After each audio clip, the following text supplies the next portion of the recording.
This is Gordon Ramsay's strangest show ever. If you think I haven't worked in here my whole life and worked hard at it, then you're wrong. Ladies and gentlemen, I'd like you all to stop eating. Are you saying that's an excuse? No, I'm not saying it's an excuse. I'm done with this.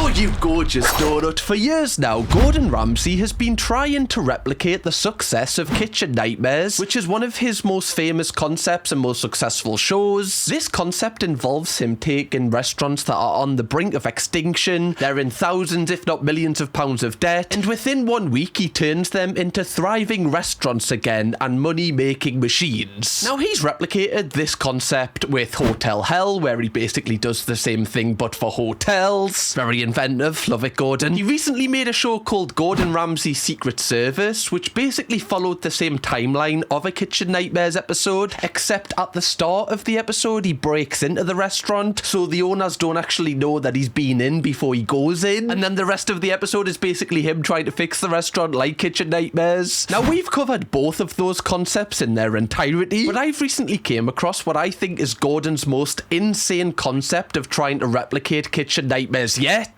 And this is called Gordon Ramsay 24 Hours to Hell and Back. You know, a very dramatic title, as always with Gordon. I don't quite know how he goes to hell. Maybe he does the entire series in Birmingham, I'm unsure. Now, this concept is basically Kitchen Nightmares on absolute steroids, as it follows the exact same timeline as a Kitchen Nightmares episode. However, it's a lot more intense, as Gordon is trying to turn the restaurant around in less than 24 hours, not a week. Now, straight away, when I saw this, I was like, surely this can't happen. Like, you can't turn a restaurant around in just 1 day. Surely that's impossible. However, Gordon does attempt to do this in this series. He arrives at all of the restaurants in this massive mobile he calls the Hell on Wheels truck.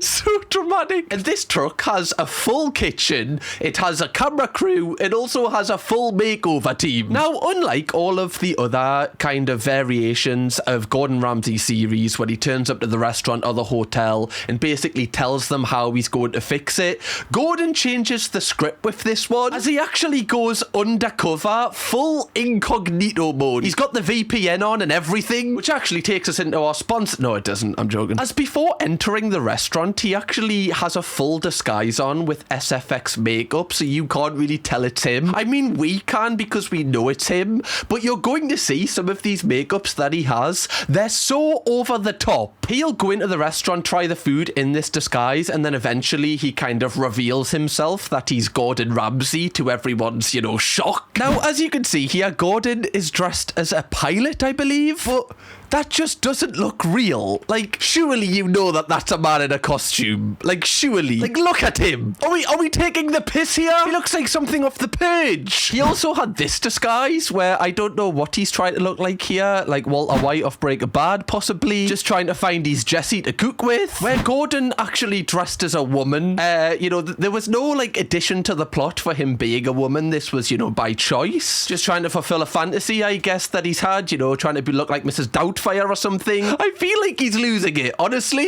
I feel like, we need to check up on Gordon Ramsay. Now, I thought in this video we would react to a full episode of this show so we can see the gloriness of Gordon in disguise in its entirety, and also find out if Gordon Ramsay can actually turn a restaurant around in under 24 hours. Now, the episode begins with Gordon arriving in Virginia. Now, this is a state that is known for how good its seafood is and how fresh it is, and one of the best restaurants for seafood in Virginia has always been Lowries. Lowries has been in business for 80 years and has kind of been passed down from generation to generation. It's always stayed in the one family. However, the new people at the wheel in Lowries are running it into the ground and it's on the edge of extinction. The standards have fallen so drastically that they need to call Gordon as their last resort, their last chance of keeping afloat. Now, we first hear from the owner called Doobie, and his grandparents actually opened this restaurant, and he says it's his dream to keep it open, to keep their memory alive. And also his brother David is the manager of the restaurant, and he pays for everything out of his own pocket, I believe. And we're going to see, as this episode progresses, that these two, despite them being siblings, hate each other. Our first inkling that there is something wrong with this place is the staff say that neither the manager David or the owner Doobie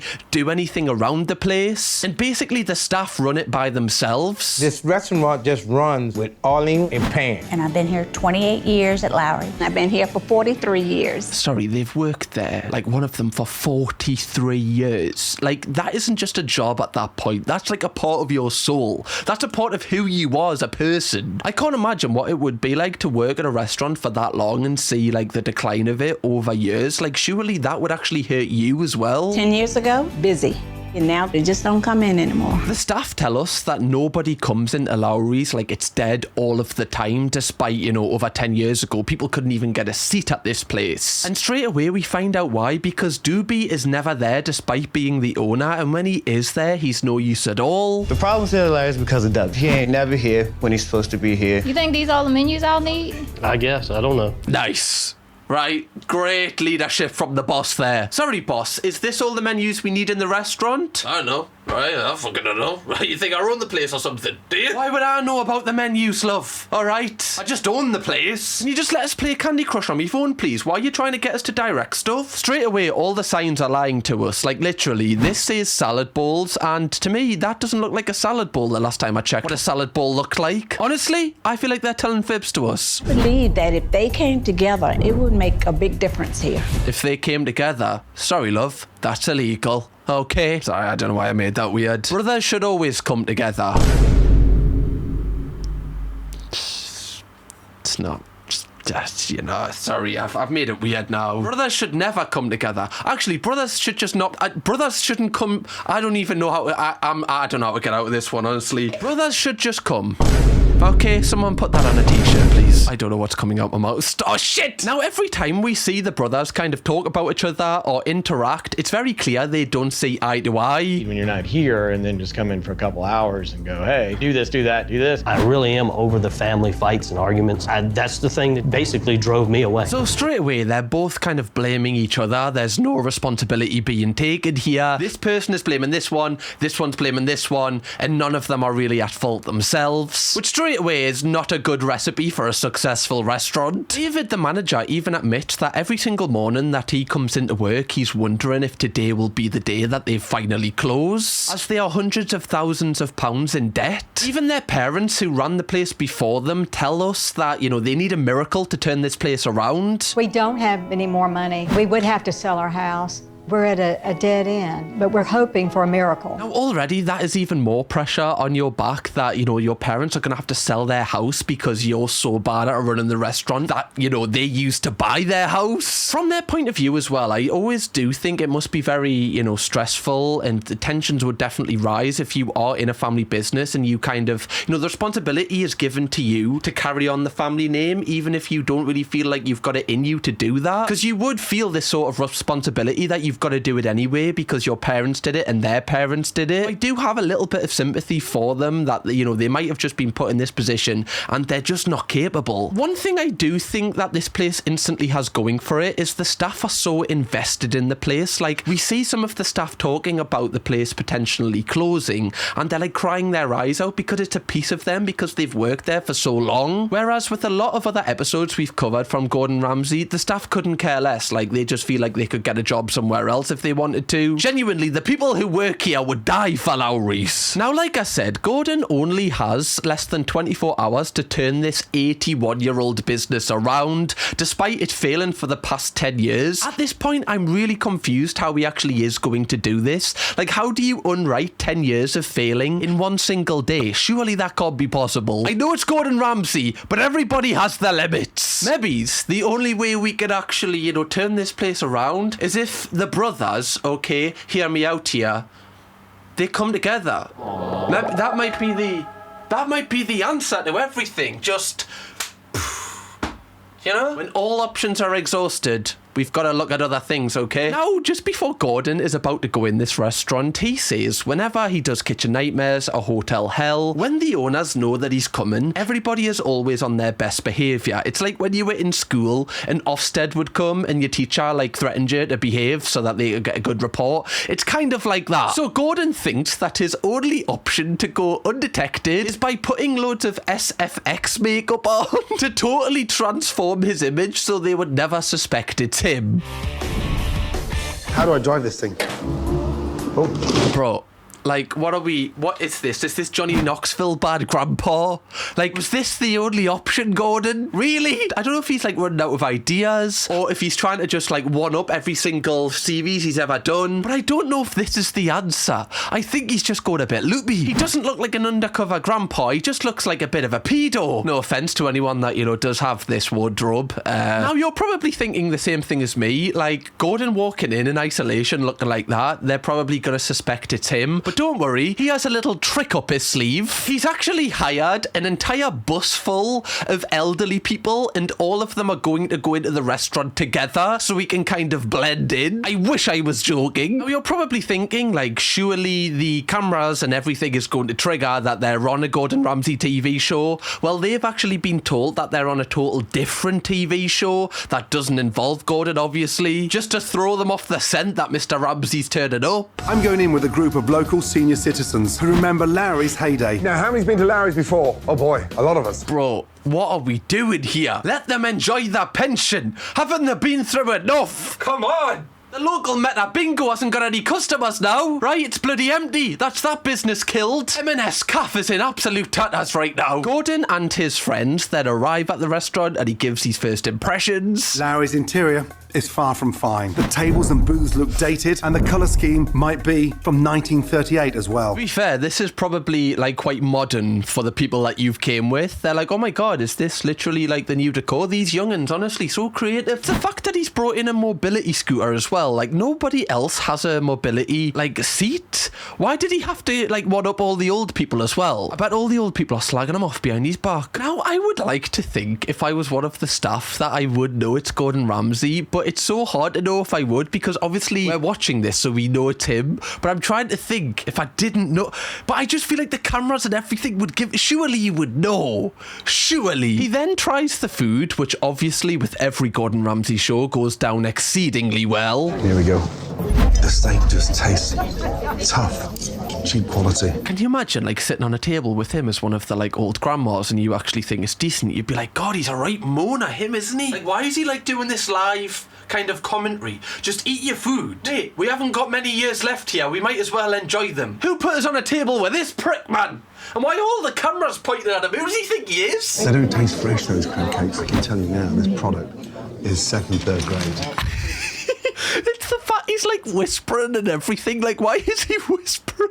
He's trying to go full stealth mode. This is the weirdest show ever. He's just doing too much. If anything, him trying to not be suspected is making him more suspicious. Also, hasn't he kind of like threw all of these old people to the wolves here? Like, he knows this restaurant is terrible. He's seen the videos of how bad it is, and now he's thought, you know what, I'm just going to take loads of people who are probably the most vulnerable to food poisoning into this restaurant. We're just going to see what happens. I think that's a little bit sinister, if I'm being honest, Gordon. I don't feel like you should be using these old people as bait.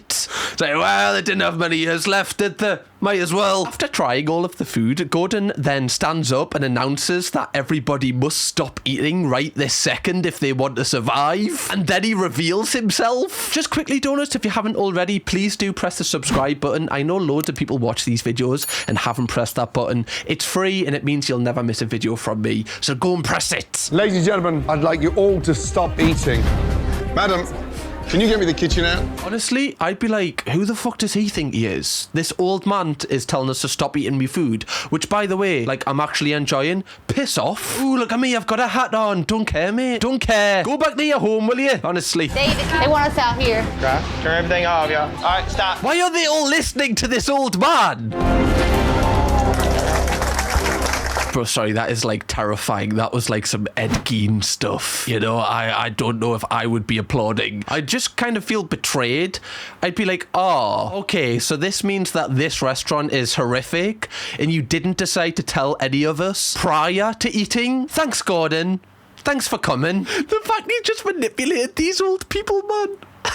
Also, if I was like one of the staff members, I would also just be shitting myself. I would never trust an old person ever again, just in case they were going to rip their skin off and reveal that they're actually much younger. I would then vote for whichever political party was going to raise the tax on pensions. Now, Gordon doesn't stop here. Once he's announced himself to the restaurant, he actually pulls out this like massive screen out of his arse somehow and shows how dirty the kitchen of this restaurant is and how bad it is. I have something to show you. You need to see this.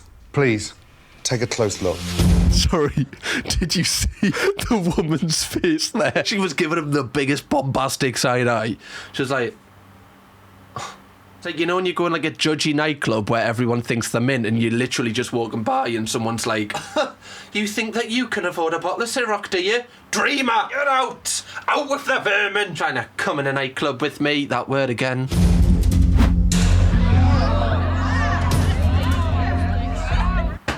Sorry? Could you not have showed us this before, Gordon, before taking me to a restaurant, which I imagine they offered, you know, free food for all of the elderly people? They were like, come, you can come to this restaurant, get your tea for free, right? It'll be a nice experience for you. And this is how it's cooked. Criminal Gordon Ramsay, you will pay for your sins. The fact he had this video before eating the food, he would have been watching everyone just tucking, going, oh, they don't know what they're eating right now. Would hate to be them. One night, about 6 or 7 people get sick from salmonella. Oh, amazing. No, that's class. That's great. So, like, in one night, 7 people got salmonella and got very, very ill. No, that's cool. We should definitely take loads of vulnerable people to this restaurant just to actually see if it's true. I guess then we'll know, you know, it's kind of the perfect test pool. Oh my God, I would be fuming, man. Genuinely. Especially if I wasn't up to date with all my jobs. I'd be like, Gordon, come here right now, fella. I'm about to hit you with my stick. Gordon then kind of opens up a discussion between the customers and the staff to discuss why this place is so terrible. Loyal customers that have been coming here for decades. Former loyal customers that do not come here any longer. Oh! Yeah, okay, love. Spit your shit. Let that woman talk. Let them eat cake. What I am going to ask is that you give me 24 hours, and I'd love nothing more than to see all of you back here tomorrow. Honestly, I'd be like, thanks, but no thanks, Gordon. Like, the fact that salmonella's been brown in here, I don't trust you enough. We've just met, you see, that you're gonna, you know, remove all of this disease in simply 24 hours. I don't trust you on that level. Thanks, but you're not gonna see my face around here ever again. After this, Gordon kicks all the old people out and he tells all of the staff members to say goodbye to their families. Say goodbye to home because you're in this as much as I am. Gordon Ramsay just walked in here and I'm not going to be able to come home. Bruh. Like, how are you meant to explain that to your partner? They're gonna think you're cheating. Like, your excuse for not coming home tonight is, oh, Gordon Ramsay came into me work and he literally said that I can't leave. Like, what? You have to give them something else. Lie. Anything is more believable than this. Oh yeah, Gordon Ramsay, like, dressed as a really old man, came on like a mobility scooter and just said that I can't return home tonight until like I strip the walls. Oh, did he? Well, you're single now. You lying twat. It's also kind of mad that, you know, these staff members can't leave tonight until like the whole renovation's done. Like, they didn't sign up for this. Why are they the ones being held accountable? They're just there as a job. Surely the manager should be the only ones that have to stay for the night. He then gathers all of the staff into a room and kind of asks them, like, what is the issue here? He also makes sure that the managers aren't in the room so they can be completely honest. Now, they say that Doobie, the main owner, just is never there, so he's no help at all. They say that David is a help, but, you know, he doesn't really do things the right way. They also say that none of the suppliers are bringing fresh ingredients because they haven't paid them for months. And they also drop the biggest bombshell where they say that that they're not actually getting paid to be here. Like, they'll get their paychecks, but when they take them to the bank can't cash them because there's no money in the business's account. So this place genuinely just needs to shut down at this point because the workers aren't even getting paid for the work they're doing, which is illegal, you know? So with this newfound information, Gordon then brings David and Doobie back into the room so he can confront them about this in front of everyone. You've been in this business for 30 years. I have been. You grew up in it. And I have a passion for it. So this is passion. I've spent many a year in here with passion. Yes, sir. Sorry, you've worked here for 30 years and you still don't know if, you know, that's the amount of menus that you need for the night. What have you been doing those entire 30 years? You must be like an insane level of Candy Crush on your phone because that's all I see him on. Don't be doing everything he can within his powers to keep you guys in a job and motivated. Hell no. If y'all want me here, let me know. If you want me gone, let me know. How's that? This man crazy or what? You can definitely see that Doobie kind of has a victim kind of mindset. Like, he's like, oh, well, if you don't want us here, I'll just go. Like, that's not what they want to hear. They want to hear that you're in the trenches with them and you're doing everything in your power to turn this place around so these people can, you know, fund their lives. They rely on you for the paycheck, for you to run this business how it should be run, like the last 80 years. I just feel like it's such a coward's answer to say that because it just shows that you don't actually care for the people that work for you. Gordon obviously isn't satisfied with this answer, so he pulls Doobie to one side to confront him and he proper blasts him. How old are you now? I'm 50. If you think I haven't worked in here my whole life and worked hard at it, then you're wrong. Maybe you've got the wrong After 30 impression. years in the business. I do think it is wild that someone can reach the age of 50 and, you know, he's worked his entire life, he says, in this restaurant. Surely you know this place like the back of your hand and you've got the perfect mentors to ask for advice from. It is amazing how you can reach that age and still kind of not take responsibility for your actions. I understand that it must be very stressful to run a restaurant, and I imagine he's probably just run out of motivation and now he's just kind of at his wit's end. So I understand from that standpoint why he's kind of checked out. But also, you know, being 50 years old, you should have the experience needed to go through difficult times. And if you don't, then you should shut the place down and take some responsibility. Gordon then asks, like, are all of the staff really motivated to actually turn this place around? And they all obviously say yes. So he says we need to get to work to making this place an absolute success within 24 hours. Which again, I forgot how crazy it is that they're actually only doing this in one day. I thought that they would kind of fake it and just kind of cram it in so it looks like it's one day. No, genuinely, they're only spending 24 hours here. So Gordon brings in loads of his own team members, and them team members and the staff start stripping the place. They're throwing out all the furniture, basically giving this place a makeover straight away. And I do kind of like this change of pace compared to Kitchen Nightmares, where he'll kind of spend a little bit of time just in the normal setting. Straight away, he's like, look, this is not working, we're changing it. I actually think I prefer it, to be fair. But it definitely is like a sign of the times, like how people have got much less of an attention span here and the different ways that you've got to keep people's attention going. Now, whilst all of this stripping is going on of the place, not the people, that would be horrific, Gordon is assessing the damage in the kitchen with the kitchen team, and honestly, it's horrific. When was the last time somebody wiped? Ain't never done it. It's never been done. I've worked here for 30 years. I've never cleaned it. Every time I watch one of these shows, I'm so happy that I don't live in the town that these take place in. I don't know how I would honestly feel if I'd just recently ate at this restaurant and then Gordon Ramsay did an episode on it. It would ruin my life. Like, I would never get over that. Oh my God. Oh my Lord. And look at that in there. Bro, that looks like someone's just slain Jabba the Hutt. What even was that? We've got a new substance in this kitchen. So thick with grime. When was the last time that was cleaned out? Yeah, I didn't clean it. You haven't. You've been here 30 years. I have cleaned it years ago, but... He's never cleaned it. Oh, no, you say, yeah, I have cleaned it like years ago. How many years? That's crucial, Anthony. Just once. Even just a spray, just a that'll do a little bit. I would hate to see what his house looks like if this is what, you know, his workspace looks like. No wonder multiple guests are leaving this place with salmonella and diseases. This kitchen could be the cause of the next lockdown if we're not careful. Black mold, the most dangerous type. Kidding me?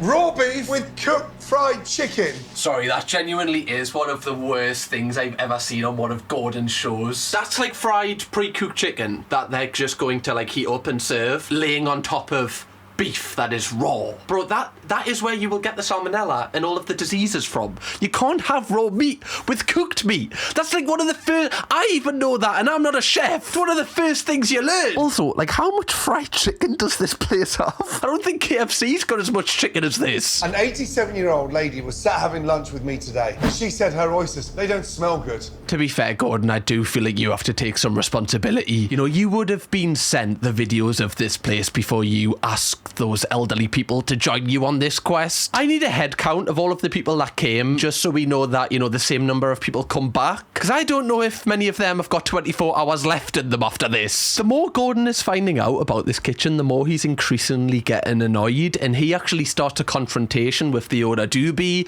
which gets so out of hand. I don't get it. I don't get it. Actually, that case of apples I brought in here for everybody to eat. That's where it came from. We don't even use them. I don't think that's not helping anything. Wait, so these mushy, horrific apples were for the staff? Oh, well, that's okay then. That's fine. That's totally all right. Just poisoning the people that are trying to cook the food for everyone else. I see you thinking, Doobie. Very clever. So you don't have to pay them eventually, right? Honestly, Doobie, right? Well done, son. Right, winners recognise winners. Is that where those apples came from? Are you saying that's an excuse? No, I'm not saying it's an excuse.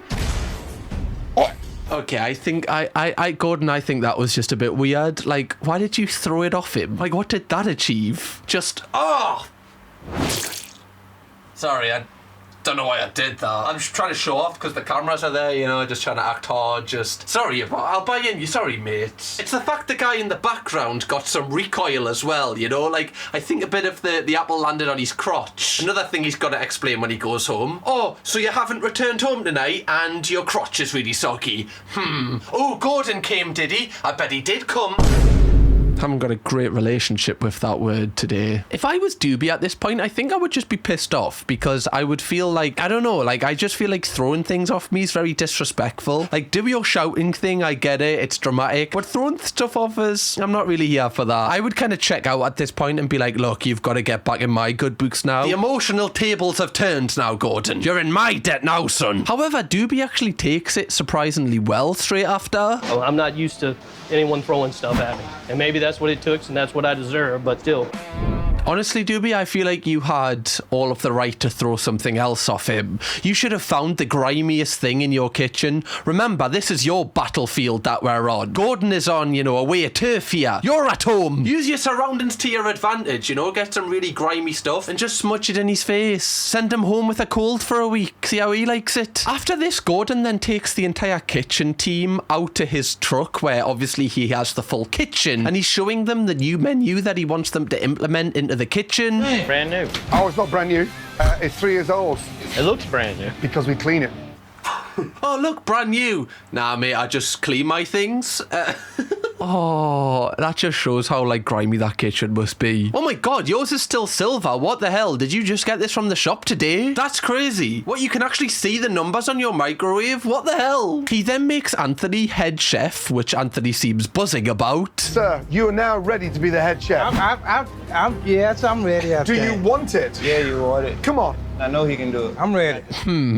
I mean, he doesn't really motivate you, does he? You know, if I was one of the people working under him at this point, I'd be like, I don't really believe... I don't think he really wants it. Why did he take so long to answer? Is anyone going to raise these questions? This is the man leading us into battle, is it? Nah, not on my watch, son. He looked like he just didn't want that role there. And also, this guy has been working there for around 30 years and he's never became the head chef. That's probably because, you know, he hasn't had the desire to do it. It's not like he's battling against some amazing competition in the kitchen. Now, we are going to see later on how this actually becomes the worst decision that Gordon made in this episode. But before we see that, Gordon actually brings in 5 top chefs that he knows from the local area, and they basically teach all of the lads the new menu, which is actually really cool because this is like invaluable experience for them. Like, they would have had to have paid a lot of money to go on a course to, you know, have the access to people like this. So they're getting this for free. Even if the restaurant fails, they can always keep this if they get another job. Meanwhile, while they're learning all all of that, Doobie has a conversation with Gordon, a little bit of a heart-to-heart, so Gordon can really kind of understand where he stands with everything. Also, if you haven't already, please do press the like button. Apparently, it really helps us out. I don't know how, but if you don't mind doing it, I'd really appreciate it. I brought my brother in here as the kitchen manager. The kitchen cleanup should be the kitchen manager's responsibility, I would think. Yeah. He just decides not to listen to anything I have to say. I'm not vibing with Doobie. I feel like he doesn't take, responsibility for anything.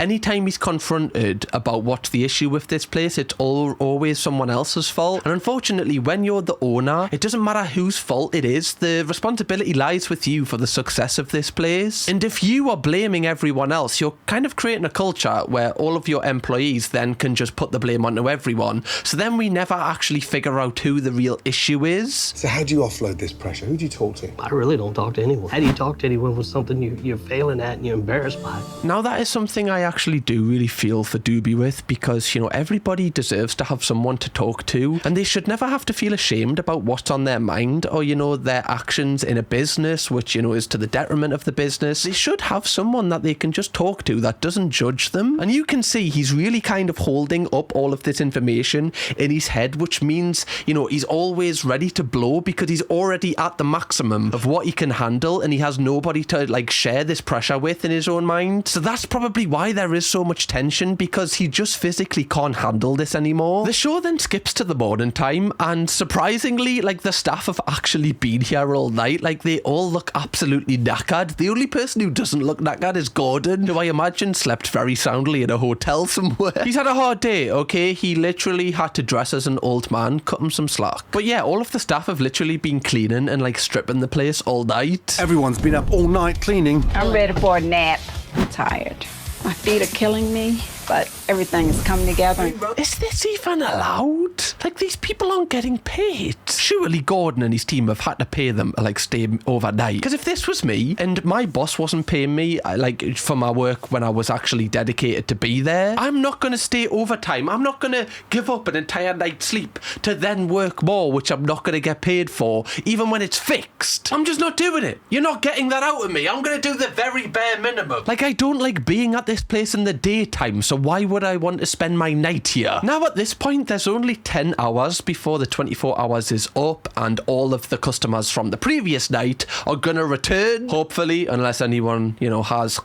Hopefully not. So Gordon then starts the day off by talking to David to see if he can kind of bridge a gap between the brothers David and Doobie. And I feel like I like David a little bit more, as he actually takes responsibility. He also admits that he's just picked up his chip for being 6 years sober. So that says to me, this is someone that, can definitely come through adversity and has, very strong mentally. So I feel like if anybody is going to have the motivation and the discipline to turn this place around, it's going to be David over Doobie. Which is interesting, because he says that the parents actually picked Doobie to be the acting owner and David was the manager, and I really feel like they got that the wrong way around. After this, Gordon then goes to ask his professional team of chefs, which one of the chefs that's working in the kitchen has showed the most promise, and they actually say it's the younger chef, Chuck. They actually admit that they don't think Anthony has what it takes and he's too slow. However, Gordon doesn't really listen to them, and he says that he's got a method that he thinks will speed Anthony up. See that tree in back? You and I got to jog there and back.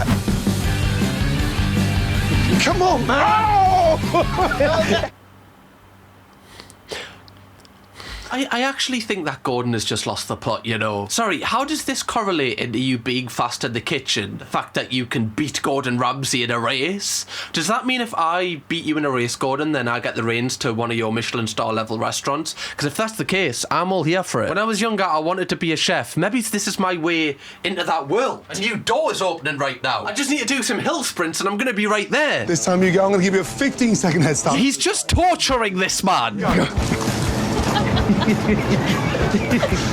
Get your ass over here. We've got work to do. Come on. I mean, that's him out for the day now. The guy's getting on, right? He's not got the energy left to put anything into the kitchen. He's knackered. You've killed him, Gordon. I'm pretty sure Gordon sometimes does these shows just as a humiliation ritual for people. Why was he making that man sprint? That achieved absolutely nothing. After this, Gordon's next ploy of action is to sit both the brothers down with their mother and kind of hash everything out so they're all on the same page. And this is the first time we actually see the brothers talk to each other, where they don't seem like they want to tear each other's heads off their shoulders. However, looking at their mother brother's face, their mother just doesn't seem to be too impressed by them. Mom, I just want you to know I love you and Daddy more than anything in the world, and I want to move forward from here. Like, the mother just looks kind of dejected of any happiness at all. I understand it's because, you know, her sons have basically ruined the family business. I totally get that. But she kind of looks like she's just lost all hope in them. I wonder if they've said this many times before, and like, you know, it's almost like the boy that's cried wolf. She's just heard this story so many times,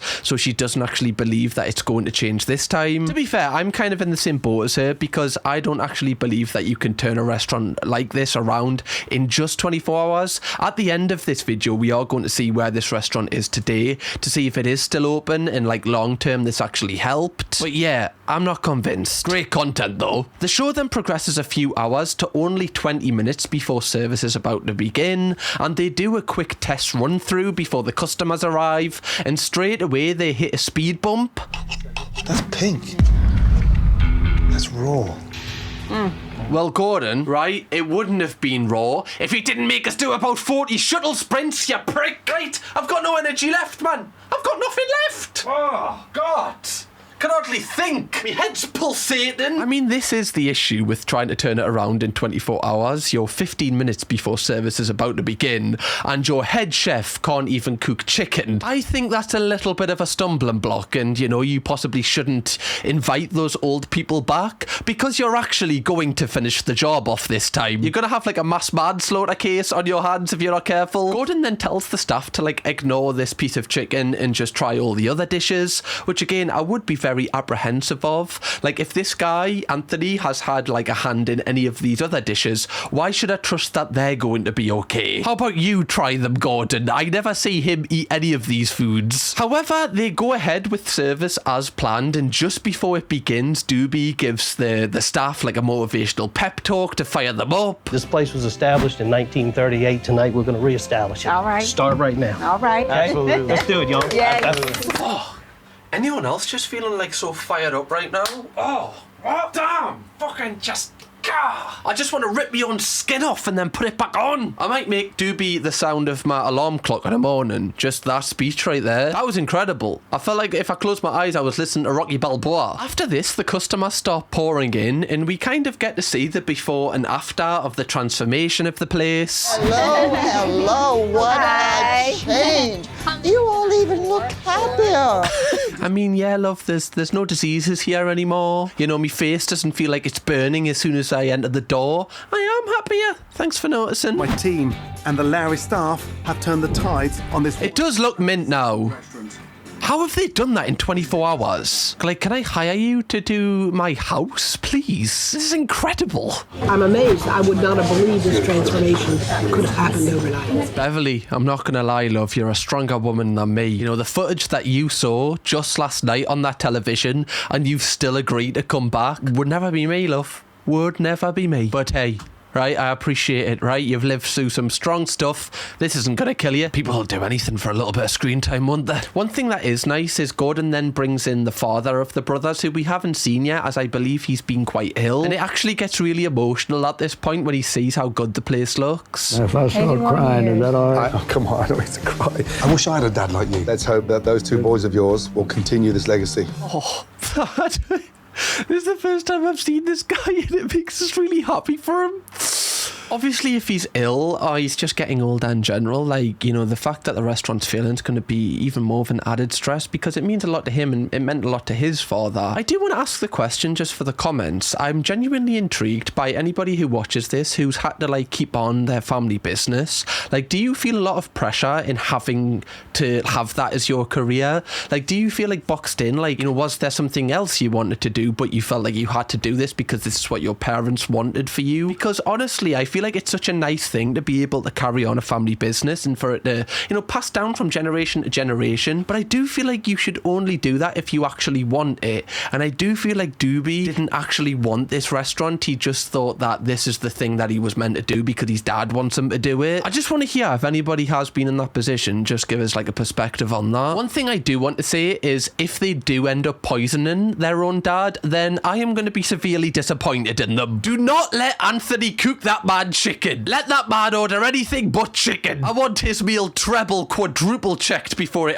ends up on his plate. Not a chance he's going home with a bad stomach. Now, as service begins, the food is leaving the kitchen really quickly and all of the guests are really enjoying it. Like, it's a really successful service, bearing in mind the night before it was absolutely shocking. However, they do hit a huge stumbling block mid-service where Anthony messes up another dish and then he just quits on the spot. We need to do something a little bit better with that, okay? I just can't do it no more, man. Come on, man. I'm going. Here, take this. Now, obviously, it's a lot more of a high-pressured environment now because there's actual like deadlines to be met and there has to be like a certain level of quality here. And clearly this is just too overwhelming for Anthony. I don't know if this just kind of, precedes his skill set or if just being the kind of head chef is too much pressure for him. I honestly think it's probably the latter. Like I said, he's been working here basically his entire life. If he wanted to become the head chef, he probably would have been right now. I just don't think he has the minerals to be the one that's in the lead. I think he'd prefer to kind of be in the background. You just cook the fish and Chuck the chicken. Right, how's that? Okay. All right. Is that a deal? Come on, man. Let's go. Now, as you've seen there, he said he was too overwhelmed, which I think kind of just backs up my theory. There's a lot more pressure when you're the one in charge and you're the one organising everyone else. You haven't just got your own thing in your own station to focus on. So they then decide to put Chuck in charge as the head chef, who was the one that the professional said showed the most promise. And he kind of just takes this in his stride. He's like 28, so I understand if he has a lot more like energy and a lot more motivation to kind of prove himself. Like, he doesn't kind of seem overwhelmed by anything. And Anthony actually moves over to cook the fish, where he only has one job, so it's kind of hard to mess up. However, Anthony's first attempt at cooking the fish, he actually messes it up totally. Coloured more underneath than I got on top. Who's this for? My father and mom. I would like a bit more pride. What did I say? I said, don't let Anthony anywhere near any dish that is going to the mum and dad. Right? The man's got blood on his hands. The man's an anarchist. Like, don't let him do that. If there's anyone that complains a lot of the time, just let Anthony handle their food, right? Because if anything bad happens, then hey, we didn't really lose anyone that we really cared about. I honestly think at this point his head's kind of gone and, he just kind of needs to get out the kitchen and just actually decide if this is the job that he wants to do now. I've been in here for 33 years. Time for a change for me. For real. I'm done with this. From his point of view as well, though, like, this must be very overwhelming, like this huge 24-hour transformation, bearing in mind he's been here every day for 33 years. So I do want to give him a bit of grace with that. Like, everyone's going to need their adaptation time, but the signs don't look very promising with him, is what I'm trying to say. Now that Anthony is out the kitchen, they actually don't realise that he's missing and Chuck has taken over, and they're actually performing even better now, and everyone is enjoying the food so much. Both of the parents of the brothers actually receive their food and they say that it's one of the best meals they've ever had at the restaurant. I do want to make sure that you know that the food was unpoisoned by Anthony as well, obviously. And overall, they actually have a really successful night and they almost like relaunch the restaurant as a really good one again. And Doobie is clearly buzzing with how this has went. For the first time in a very long time, I'm feeling good about Lowries and where we are. I'm feeling positive. And sometimes all you need is just like a little kind of kick up the arse or just kind of like a little bit of spark of motivation to kind of set you on the right path sometimes. Like when you're down and out and you honestly feel like there's no way out, you just need somebody to kind of guide you and show you that there's light at the end of the tunnel and give you something to work towards. And hopefully this experience has given both Doobie and David exactly that. After this, Gordon then says his goodbyes and leaves for the final time, and we get an update of how the place is getting on 3 months later. Anthony left us, but Chuck stepped up a notch and the food looks better. Everything's going well. So this is a really good update, clearly they've took what Gordon said on board. He was only there for 1 day and he seems to have made such a massive change. I am actually so happy for them because, the legacy and how long this place has been open, you don't want to see restaurants like this fail. You want them to keep on going and continue to be passed down to the next generations. I love it when you have a story like this. Like, if they could reach 100 years, I would actually be happy for them, even though I'm never going to go to this place. That's actually a video idea, going to all of the restaurants that Gordon Ramsay tried to help. Maybe I should do that one day. Now, I have done some research to find out what happened happen to Lowries like long term, and here it is. Lowries saw a significant boost in the amount of people that came. Obviously, with the episode airing on television, people are going to want to go there, especially seeing in the update that it's now positive. You're probably just going to make a night out of it, just kind of a fun date night or something like that. Like, I can understand why there was an influx of people, and also like the owners weren't too unlikable where you're not going to not want to support them. However, when I was researching, I did actually find out that in 2020 Lowries shut for good, which is such a shame considering how long it was open for. Now, the closure was apparently attributed to ongoing financial struggles. This was obviously during the pandemic, and so many restaurants, you know, hit such a huge brick wall with the pandemic, and, you know, trying to keep the lights on, trying to kind of keep afloat. It was very difficult, and clearly Lowries just didn't know how to cope with this.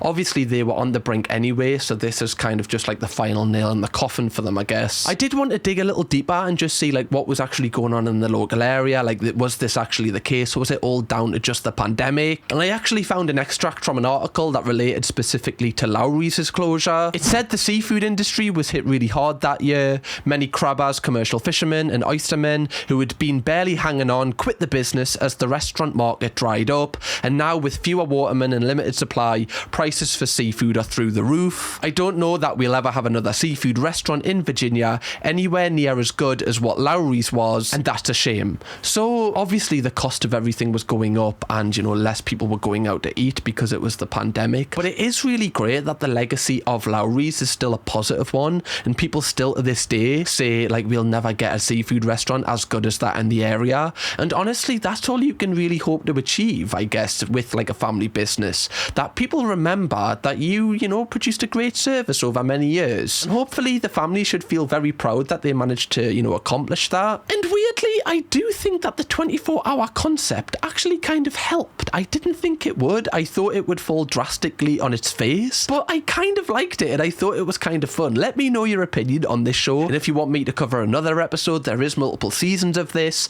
8,000 likes on this video and I will do it. If you do want to watch a video from me where we cover the most insane restaurant that ever appeared on Gordon Ramsay's Kitchen Nightmares, honestly, the amount of drama in this episode is absolutely crazy. Or if you want to see me cover Hotel Hell in all its entirety and all the drama that's surrounding that, click that video right here. You've got a couple of options. Watch both if you want. Go on a binge watch, enjoy yourself. I'll see you in the next one over there.